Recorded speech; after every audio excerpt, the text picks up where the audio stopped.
Good morning, Linda. Good morning. Oh, Demi's still connecting.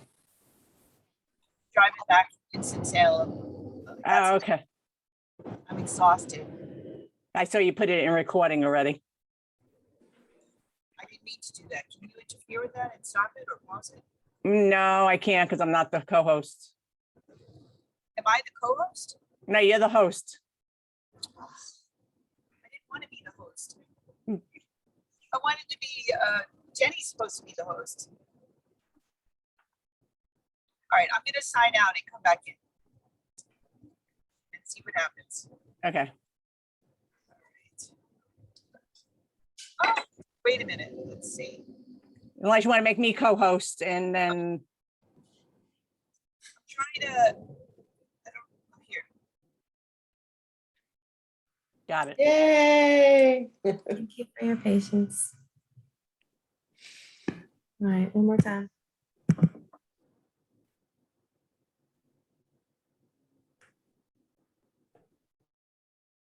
All right. Defining your brand.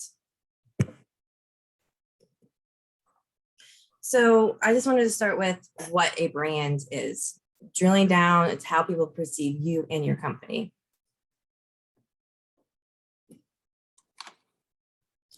So what are people saying when you're not there behind closed doors, at parties? What do you think people are saying? And what do you want them to say? And do people, do you ask your friends, describe your brand to me, describe my brand? Do you ask people, your customers, your friends, family? No, I've never done that. I want it to be very active. I have questions throughout the presentation. And I'll have to say, yes, I have asked people. Anyone else? I think that as 1099 ladies, a lot of us really know a lot about each other's brand, and it's not always the clearest message, but we do know what each other does. We do talk about each other as far as, like, Wendy is known as the chaos coordinator. Linda is known as 1099 ladies and getting known as Scholar Path. Tammy, we know as like rockin' hats. So as far as certain brands are definitely more out there, and you really get a lot of positive feedback when you do share your brand with your clients. Great.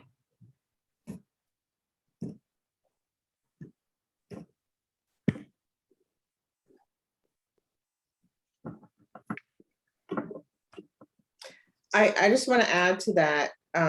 I know that using the words "you're a chaos coordinator," there is a brand that's out there that's called Chaos Coordinator, and I've had people actually buy me mugs.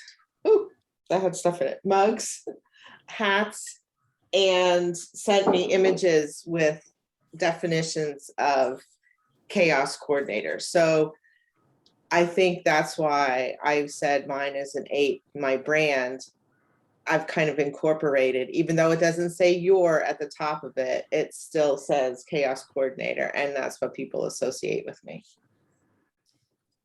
Okay.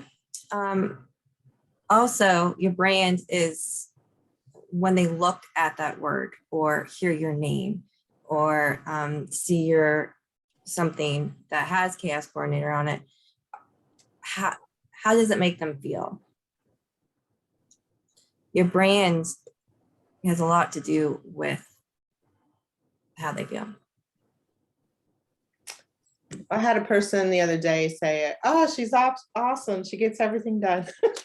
So. Great. Yeah, I think Wendy's company name is perfect because somebody who feels overwhelmed by back office things feels like they're dealing with a lot of chaos. And the idea that somebody can come in and get behind them and organize them and set up operating procedures and making them more organized sounds like, oh, I need that girl. I mean, it's just your mind straight to exactly what she does. The 1099 ladies, you know, it depends on your business. Thought we lost her. Well, you cut out. Her voice. Yeah. Yeah, yeah.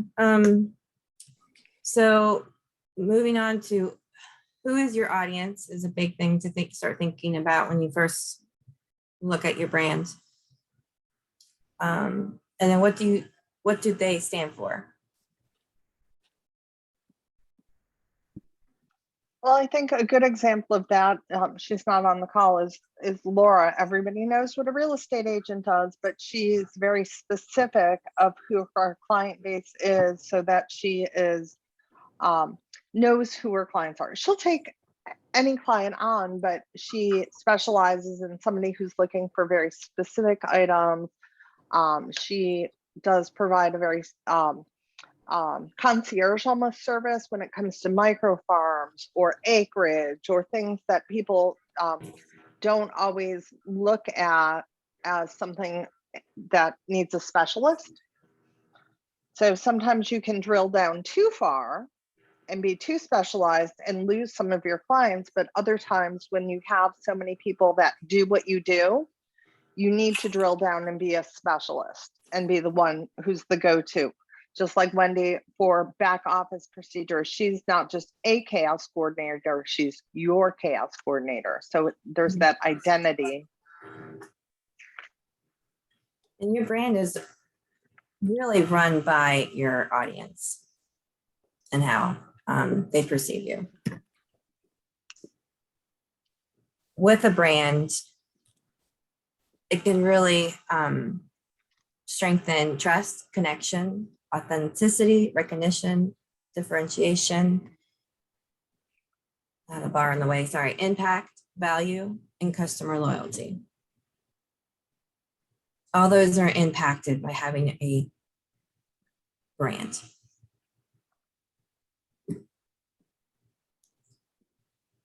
And that is made up with your strategy, design, identity, marketing, advertising, and your logo.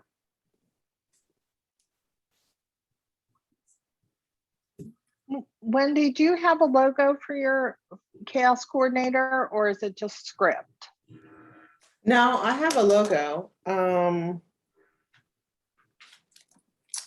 It's on my website. It's the words "you're a chaos coordinator." They're kind of blocked, and on the one side, on the left side of it, it has some actual blocks in different colors that are scattered. And then Gotcha. on the right side of it, when you go past the words, it turns all those blocks into individual blocks that are the same colors, are all stacked on top of one another, and there's like 3 lines of them. So Gotcha. it's gone from the chaotic to the organized. Oh, cool. That's all on your logo? That's Yes. yeah, that's my image for my business card. Yep. Okay. And on my website. I'm trying to find it. I've seen it. It's good. Trying to pull it up. And I think that we all know the logo for the 1099 ladies because it's out there. It's on everything, which is fantastic. Or it's in the background. So you always, when you see that red and that black and the block, and it really identifies who you are. So I don't know if you can see that up at the top, but that's all. Oh, of gotcha. my- Yeah, my the whole- 1099 logo is the tax form for if you file 9. Okay. And like, you know how you can write on a mirror with your lipstick? That's how I wanted the word ladies written. That's such a girl thing to do. But it That's- gives you an identity of who your audience is then. Yeah. Which is fantastic. Yeah, and I do go more in depth on a couple slides too with identity. But overall, all of these have to kind of connect and sync together to have that stronger brand and brand voice. It's great to have, a strong identity, but how are you getting it out, and having, connecting to your audience and having that strategy put in place? So some of the advantages of a strong brand, you're creating the consistency by having all of those kind of working together, strengthening your connections with your audience, becoming memorable, and a biggie, staying out from your competition. You have a unique voice. You need to harness that, your voice and your personality. And then ultimately it helps you grow your reach. So what do you emit to others? And what do you invoke in others? Anyone? You can choose one or the other or both.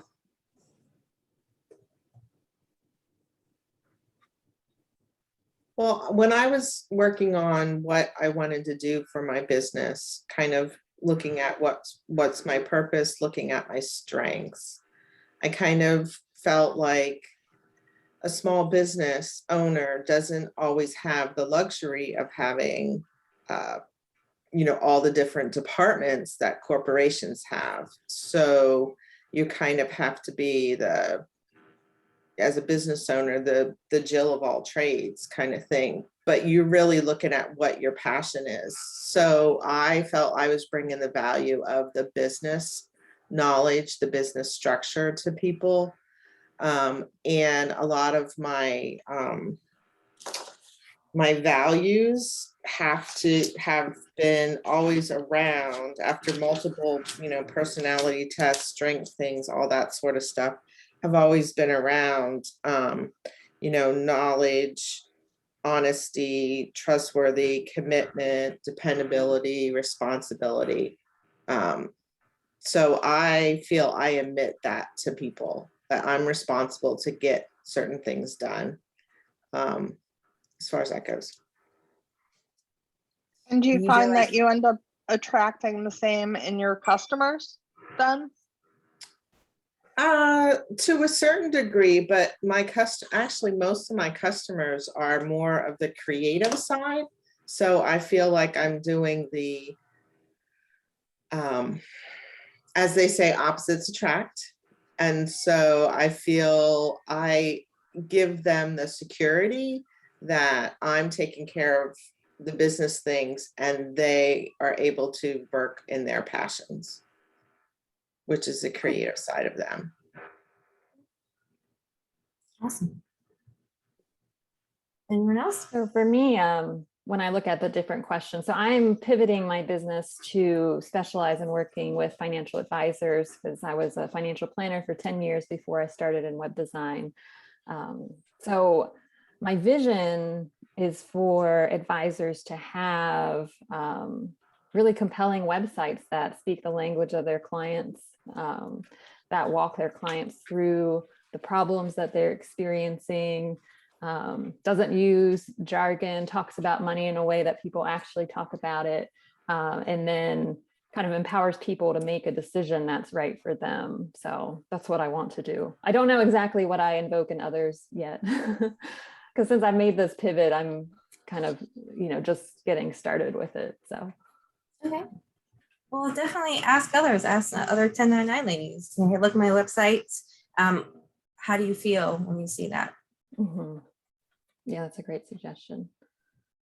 I know people have said to me that they love working with Allison. They like her process of how she pulls them through and helps them prioritize important things. So Kalu has said that about you. A bunch of people have said that to me about Allison, that she's a pleasure to work with and that they really enjoy the process, which is kind of a remarkable thing because you normally think, oh, I like the result, I hate the process.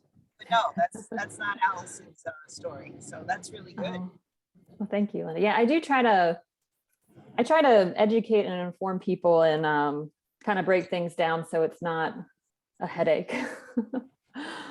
So try to make things easy. But I find that helping people and putting it into terms that they can understand is so beneficial. Because I have a friend of mine who is actually working on trying to figure out advantages or disadvantages to different way that she is forming her business. And she's dealing with a tax accountant and is getting very frustrated because they're not necessarily talking the same language. And I said, you're paying for the time, so ask them to explain it to you in terms that you understand it. And hopefully that'll work out for her.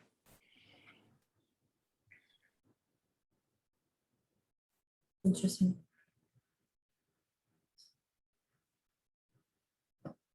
Anyone else?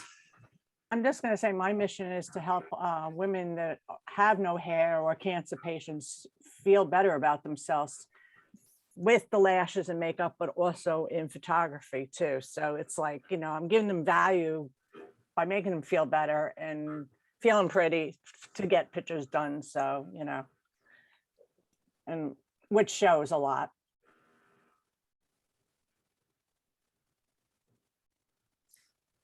I like what you said, feeling pretty. So helping them with like your videos and stuff to help invoke them,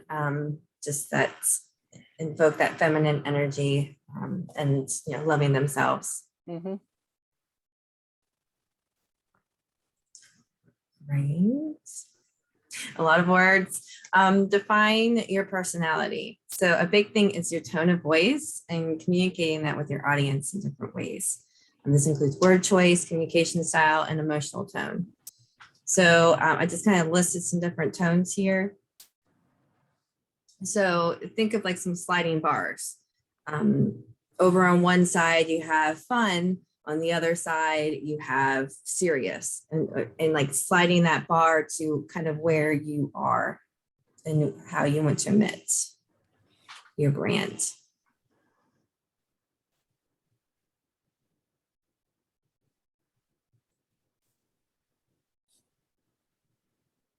I think for me, it's casual and friendly, welcoming. Down A earth. formal tone can often come across a little condescending, I think. So, or dry.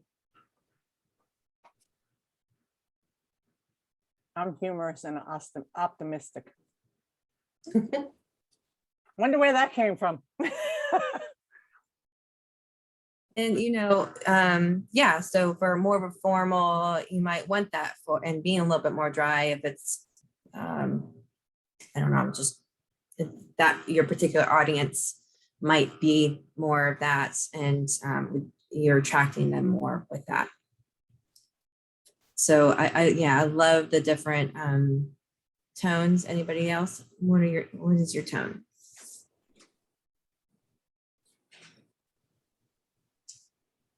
I think there's like a professional voice and a personal voice. You know, as a small business owner, you have to decide where do you want this personality to come out in your business. And that's hard because I kind of look at it also in the sense of being a mother of a teenager. You know, you've gone through being a teenager yourself, but what things are you going to tell your kids, you know? So I think it plays a really big part in what things are you going to tell your customers, or how do you want to be with your clients. And being a sole proprietor is really, it's really all about you, you know, like who you are. So sometimes your personality is already defined for you and it's hard to wrangle in. And then other times it's hard for you to get out of that serious tone or get out of that assertiveness in order to be, you know, humorous or informal kind of thing. I think that one of the things that happens with me is I have that assertive tone in that I have a lot of knowledge.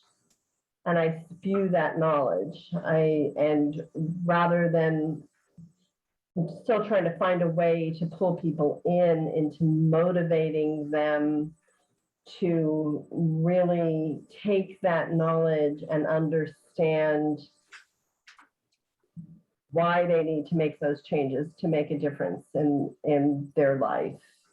And you know, with what I do with wellness, and especially with talking about food and nutrition and toxins, it's like it can be very difficult to have people give up sugar, have people give up wheat or dairy or whatever may be bothering them, because it's so ingrained in our society,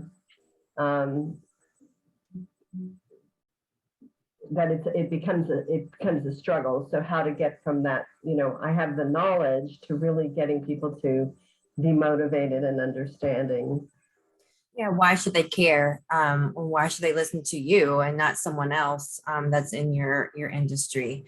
I think tone has a lot to do with that. And then overall, you have all this information you want to share, and how do you share and how do you go about it and make it important to them, to get them to notice what you have to say.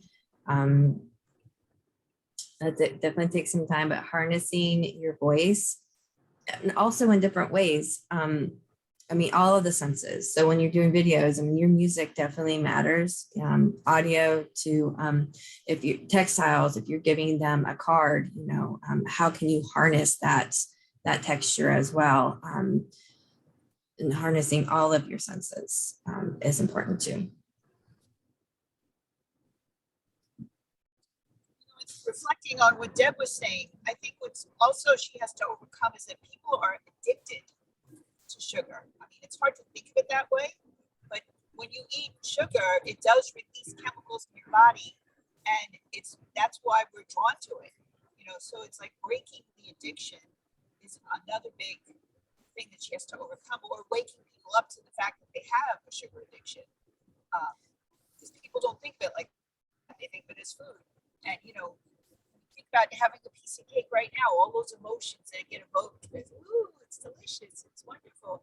You know, I mean, that's a lot to overcome. So you really have your challenge set for you there, Deb. Yeah, I mean, for Debbie, you know, pivoting yourself, and I think you have been like pivoting yourself as an expert in your field, and just you've been doing the different different subjects of being healthy, right? And I'm kind of harnessing the essential oils, right? Yeah, a lot of people see essential oils as, you know, a pretty smell or a scent, and don't understand the whole chemical benefit to using them. So it's incorporating that. And again, I'm not, my brand is not just about essential oils. That's a tool. That's a tool for wellness. It's one of many tools that I want people to understand and incorporate on a daily basis. So educate is a very big one then for you, just in general. Educate your audience and your passion. You have so much passion for everything that you do, and why you do it. That needs to come through everything. I think also tapping into the end outcome, well, the problem that people are facing. Oh, sorry, I thought I was on mute. And then kind of the end outcome. That's what can really draw people in. Because that's what we're really selling, right? It's not giving up sugar, it's the end benefit of what that provides people, feeling better. And so I think drawing people within that first, and then talking about like features and the tools that you use. Do you share stories, Debbie? Stories of your customers? I do. I just, you know, again, people don't, and I'm there too, you know, when walking in New York, my husband says, let's, you know, go out for pizza. And there's a part of me that fights, yeah, let's go out for good New York pizza, and just, you know, people have that, they don't want to give things up. And they don't have to, all the time, but anyhow, it's that becomes the issue and the struggle. Yeah, and you share those struggles. Yeah, okay, great. I wanted to highlight some of what we were talking about before. The specialty is in the brand identity part of it. So I just want to go further a little bit about that. Your colors definitely, you might have a favorite color that you want to use, but that might not evoke or emit what you really want in others or the people that you are trying to attract. Color is a big thing. So like, for example, if you really want to be having that trusting factor, blue is definitely a strong color for trustworthiness. Trying to think another word for that, but as an example. Loyalty, yes, thank you. You know, you even think of police officers, the boys in blue, the blue wall, how they're, you know, it also talks about brotherhood and loyalty. So, you know, all those colors, all those sentiments seem to be attached to that color. And, you know, and there's difference in the shade of colors as well. And keep that in mind. But I think looking up the psychology of colors and yes, color is going to mean different to everyone, slightly different, especially for cultures, it's on that person and their personal story. But it's a good starting point to help you if you are needing help with your colors. And I recommend 3 to 5 colors. And your fonts as well, having that same fonts, secondary, at least one secondary and primary fonts throughout. And then your imagery, I mean, that includes a lot of illustrations and you got graphics imagery as in photo and video, graphics, illustrations, and your logo and your physical assets, packaging, stuff like that. Just wanted to do a brief highlight on that. Do people feel like they have a strong voice in their brand identity? The visual aspect? I did with my logo. I went with 3 simple pairs of scissors in primary colors as my identity because it evokes that childhood love of playing with scissors or running with scissors or being told you can't use scissors. I'm empowering you to be able to use scissors instead of a knife, instead of, oh, you can't handle a knife, you shouldn't be cooking. Hey, let's make it easy. Scissors are fun. And that's why I went with the primary colors with my logo. Okay. And me, I went with Rock Tasbar. I actually had several logos. Actually, somebody helped me with the logo and he goes, I see blue for some reason with your photography. So that's why Rock Tasbar Lashes is colorful because obviously that's my colorful business because it's makeup. So that had to be colorful. It couldn't be blues. It had to be eye-popping, basically. But Right. everybody knows when they see Rock Tasbar, they're like, oh, you're Rock Tasbar photography. It's all, my car is branded. So you see it, people know who I am. They're like, I saw this of you. I saw that. They know who I am. I can't walk in places without it. And it's great, you know, having those 2 separate brands in a way to kind of connect them more to connect it with you. Do you use like anything similar, like the font or anything? I think my fonts are all different, both different. Okay. It's Similar, so but small, I different. can't tell. Yeah, well, I have it bigger, but on here it's hard, you know, but they're similar. They're not exactly the same. Okay, yeah, similar is good. Continuity is good. But yeah, overall, just keeping it more simple than anything is my suggestion to start off with. Anyone want to add anything else?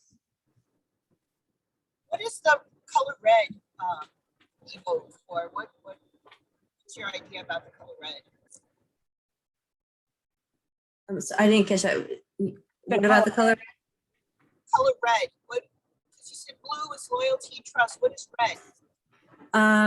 Anger, love.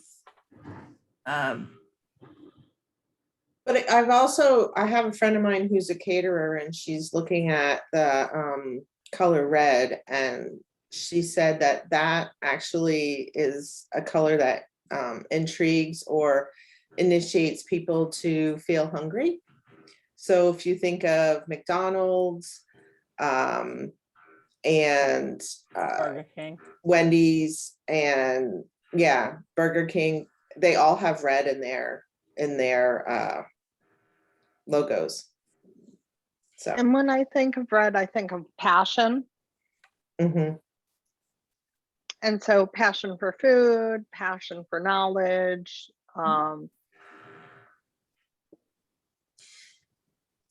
In some industries are going to be leaning towards a certain color, like tech companies, I want to say blue. And then yes, the red, a lot of restaurants are like that or have that somewhere in their brand.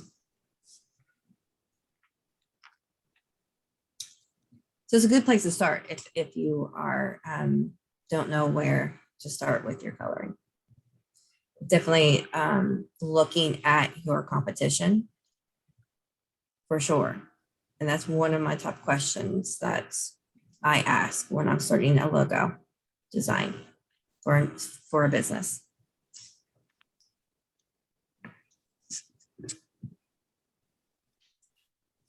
And one of my primary packages is helping you with the primary, secondary logos, your brand kits, colors, primary and secondary fonts, and a business card. And I do want to offer something to the 1099 ladies through September to help jumpstart or renew your brand. I hope this was helpful though. Any thoughts? Yeah, I thought it was very Yeah. helpful. It was a great presentation, very thought-provoking. Good questions. Give me something to think about. Yeah. And if anyone wants to kind of have that other person to help brainstorm and talk for an hour, please reach out, let me know. We could work something out. I'm gonna stop my screen. Anybody have any events coming up? I know Debbie mentioned tomorrow for Clayton, but anybody else got something going on? We have a birthday party. I was gonna say, we have the birthday bash. Exactly right. So that's Saturday at